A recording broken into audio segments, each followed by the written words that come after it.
There was a time when Canada meant security, where your parents could buy a modest home, raise a family, and retire with dignity, where working hard actually got you ahead.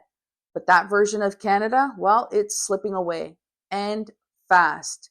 Today, we're seeing families with two incomes who still can't make ends meet. People are losing homes they lived in for decades. And the banks, well, they're tightening credit. Jobs are disappearing and food costs are soaring. And through it all, most Canadians are just trying to hold on. And this isn't just about interest rates, it's about identity. What kind of country are we becoming when those who follow the rules are now being punished for it? Think about it. Let's talk about what's really going on, how people are drowning.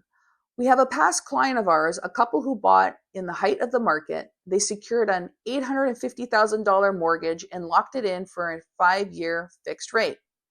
I believe it was about 1.47. At the time, it was manageable for them. They felt secure as the Bank of Canada assured us Canadians that rates will stay ultra low for quite some time as part of their strategy to support our economy during the COVID-19 pandemic. Now, let's fast forward to 2025. Economic conditions have shifted. Inflation rose significantly, which led the Bank of Canada to raise interest rates. So now their new renewal rate is at 4.15. That rate change means a payment jump of approximately $1,225 per month. Think about that for a second. One day you just wake up paying $1,200 more a month for the same house with the same income, but now in order to keep your house, you need to fork over an extra $1,200 more a month on top of everything else that's so much more expensive. So nothing else has changed in their life except everything. The gas is up, insurance is up, the price of groceries are literally out of control. Their household budget is unraveling and they haven't even defaulted yet. So they're basically one sick day, one broken car, one paycheck away from falling behind. And guess what? They're not alone because according to Equifax, credit card delinquency is up 22%. And Ontario power sale listings are up 158% year over year. That's crazy. And banks are slashing credit lines and in some cases calling in home equity lines of credit debt. I mean, we're watching families get crushed, not by luxury spending or bad decisions, by the slow bleed of rising costs and systematic failure. Just yesterday, I had a conversation with a past client. She worked for the same company for over 40 years. She used her home equity line of credit to help her son buy a pre-construction condo near Brock University. She didn't gamble. All she did was invest in her family. Then Scotiabank slashed her home equity line of credit by 50%. And unfortunately, a month later, she was laid off after serving over 4 decades with the same employer. Now she's in her 60s searching for work. In a market flooded with younger, cheaper applicants, she's clearly overqualified, overlooked, and is extremely overwhelmed. She's not just worried about closing on the condo. She's scared she might lose the home she raised her children in. She's owned the home for close to 40 years. And these are the constant conversations we are hearing from hard-working Canadians. They went to work, they paid their taxes, and followed all the rules. In some way, somehow, you are defeated. The layoffs are everywhere. Hudson Bay stores are closing. After 355 years in business, they're shutting it all down. Over 8,300 jobs gone. Bell, they've wiped out over 6,400 jobs in the last year. That includes media, tech, and union workers. Completely gone.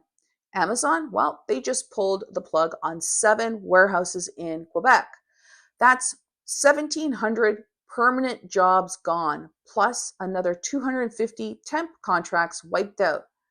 They're shifting to third-party providers. Translation, well, cheaper non-union labor. The banks aren't too far. TD has cut over 5,000 jobs globally across 2 waves. Scotiabank dropped 2,700 roles. Last fall, BMO, CIBC, and National have all made deep cuts, some as high as 3,000 jobs in everything from finance to IT. The translation? They're cutting long-term employees to trim costs and are often replacing them with contract workers, offshore labor, or AI. And mature Canadians, people in their 40s, 50s, and 60s, are being thrown back into job markets they haven't touched in decades. This is insane. Now they're forced to compete with younger candidates who cost less, who have fewer family obligations, and who grew up on fluent digital tools. And the bills, well, they don't wait. The mortgage still shows up, the grocery bill still grows, and retirement just got pushed back again. Banks aren't making headlines right now. They are quietly tightening the screws behind the scenes. Why? Well, uncertainty. The economy is wobbling and the banks are bracing for impact. Right now, we're seeing HELOCs limits slashed, and credit card increases are now frozen. And in some cases, debt's being called in outright.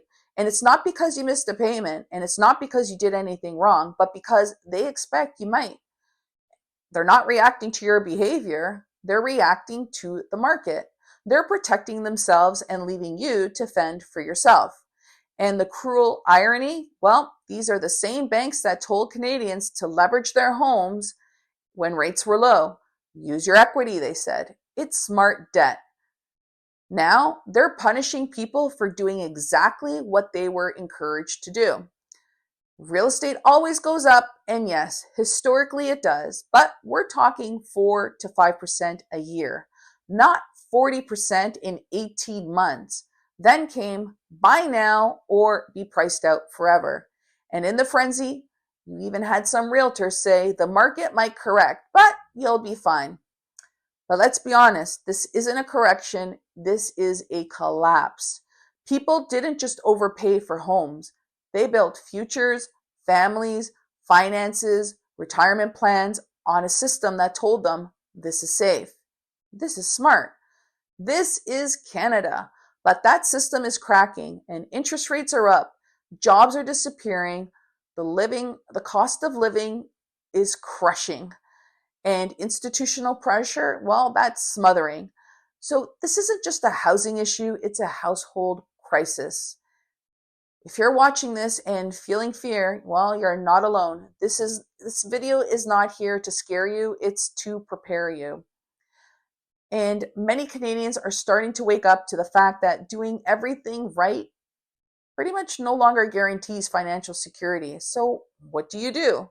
What do you do when the rug has been pulled out from under you? Here's what Canadians are doing and how we help some of our clients navigate through this, and what you can consider to soften the blow.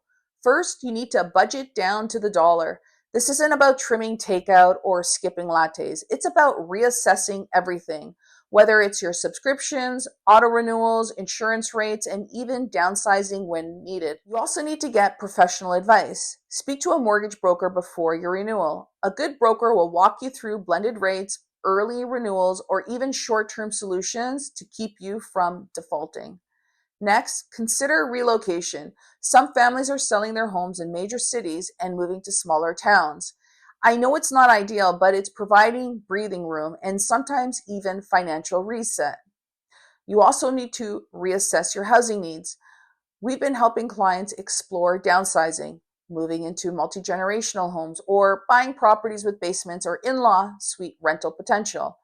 Others are renting out part of their home to cover rising housing costs. It's not a defeat, it's a strategy. Also, you can build a second stream of income, whether it's freelance work, remote gigs, small side business, or even renting out a basement suite. Second income streams are becoming a necessity nowadays and not a luxury. You also need to know your rights. Power of sales are not instant. There are legal steps lenders must follow, so know how long the process takes, know what notices you're entitled to, and know when to get help. Also, it's so important to tap into your network. Pride won't pay your bills. Talk to your lender, your financial advisor, your family, your friends, your coworkers. Get ahead of the panic and make a plan before it's made for you. And more importantly, document everything. Keep track of your communications with banks, lenders, or any financial advice you receive. If things go sideways, you have a paper trail that can protect you. And most importantly, take action early. The system was built to confuse and delay, but you don't have to wait until the worst case scenario hits. So prepare now while you still have the time and options. Remember, always be proactive and not reactive. If this story hit home, then you already know this isn't just a housing problem, it's a Canadian household reckoning. We can't fix what we won't face, but once we face it and once we speak up, we can push back. Please subscribe, share the video, comment below. Your story might help someone else realize they're not alone. We are not powerless, but we are at a crossroads. Let's not be silent about the cost of silence.